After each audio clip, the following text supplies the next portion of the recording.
សួស្តីពុកម៉ែបងប្អូនដែលកំពុងស្វែងរកទិញប្រភេទ solar ចល័តឬក៏យើងអាចហៅថាប្រភេទ solar U ដោយដៃអញ្ចឹងយើងអាចប្រើវាចល័តបានសម្រាប់ពុកម៉ែបងប្អូននៅតាមស្រុកស្រែចម្ការមិនថាបងប្អូននៅទីប្រជុំជនឬក៏នៅតាមជនបទទេអញ្ចឹងមាន solar នេះមួយយើងអាចប្រើបានយ៉ាងងាយស្រួលតែម្ដងដូចយើងប្រើជំនួសពិលផងដែរបងប្អូនបាទអញ្ចឹងយើងមានពីរប្រភេទគឺយើងមានប្រភេទធំហើយនិងតូចបងប្អូនណាវាស្ទើរជាងគ្នាបន្តិចបងប្អូនបាទអញ្ចឹងសិតតែចេញ2024 25នេះទេសម្រាប់ពុកម៉ែបងប្អូនដែលចង់បានអាពណ៌ការ៉ុតនេះយើងលក់តម្លៃតែ$10ទេបងប្អូនបាទតម្លៃតែ$10ទេវាមានដូចសាកថ្មជាប្រភេទ Type C ឬក៏យើងអាចហាលថ្ងៃនៅនឹងក៏បានបងប្អូនណាហើយអាធំពណ៌ខៀវនោះគឺយើងលក់តម្លៃតែ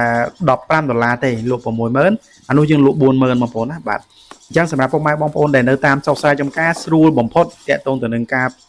ប្រើប្រាស់វាឬក៏បងប្អូនប្រើសម្រាប់ពេលដាច់ភ្លើងយកប្រឡប់ដើរទៅព្រៃទៅបន្ទប់ទឹកឬក៏បងប្អូនសម្រាប់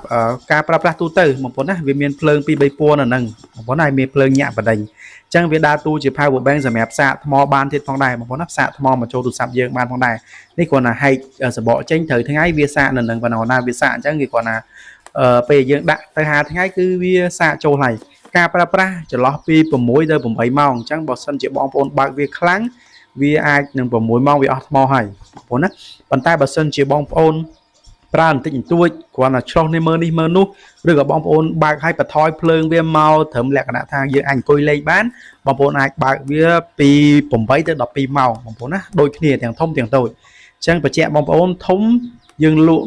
$15តូចយើងលក់$10បងប្អូនណាបាទបងប្អូនទិញ2 free សេវាដឹកបើសិនជាបងប្អូនទិញ1គឺសេវាដឹករបស់វា$5000រៀលបងប្អូនបាទអញ្ចឹងយើងដាក់មកច្រើនសម្រាប់ពុកម៉ែបងប្អូនដែលនៅតាមស្រុកស្រែចម្ការយប់ឡើងយើងទៅស្រែទៅចម្ការឬក៏បងប្អូនមិនថាបងប្អូននៅកន្លែងណាការប្រើប្រាស់របស់វាស្រួលតែមែនតើឥឡូវខ្ញុំឲ្យអាធំឲ្យមើលមួយទៀតគឺការប្រើរបស់វាដូចតែគ្នាទេបងប្អូនទម្រង់របស់វាដូចគ្នាទេគឺយើងអាចបញ្ចូលភ្លើងម៉ាស៊ីនក៏បានយើងអាចហាលថ្ងៃក៏បានដែរបងប្អូនណាយើងអាចហាលថ្ងៃទៅវាសាកថ្មឬក៏បងប្អូនអាចយកឆ្នាំងសាកទូរស័ព្ទរបស់យើងយកមកដោតសាកវាក៏បានដែរបើសិនជាបងប្អូនខ្ជិលហាលថ្ងៃនោះបាទអញ្ចឹងទំហំវាខុសគ្នាតែបន្តិចទេបងប្អូនបាទអញ្ចឹងបងប្អូនឆ្លាញ់មួយណាយកមួយនឹងទៅបាទប្រភេទនេះគឺបងប្អូនងាយស្រួលប្រើប្រាស់មែនតើមិនថាបងប្អូននៅតាមជនបទស្រុកស្រែចម្ការខែស្ទូងខែដកខែច្រូតគឺមានតែនេះមួយមកអេមែនបងបោកស្រូវពេលយប់ក៏ស្រួលដែរបាទអញ្ចឹងអីវ៉ាន់យើងដាក់តាមក្រុមហ៊ុនបរិយបុនថាមបងប្អូនបញ្ជាក់តម្លៃដូចបាននៅក្នុង YouTube ខ្ញុំដាក់អញ្ចឹងគឺ10ហើយនឹង$15ទេបងប្អូនណា40000ហើយនឹង60000ទេសេវាដឹក5000រៀលបើសិនជាបងប្អូនទិញចាប់ពីមួយគូឡើងទៅយើង free សេវាដឹកជូនពុកម៉ែបងប្អូនគ្រប់25ខេត្តក្រុងតែម្ដងបងប្អូនអាចតាក់ទង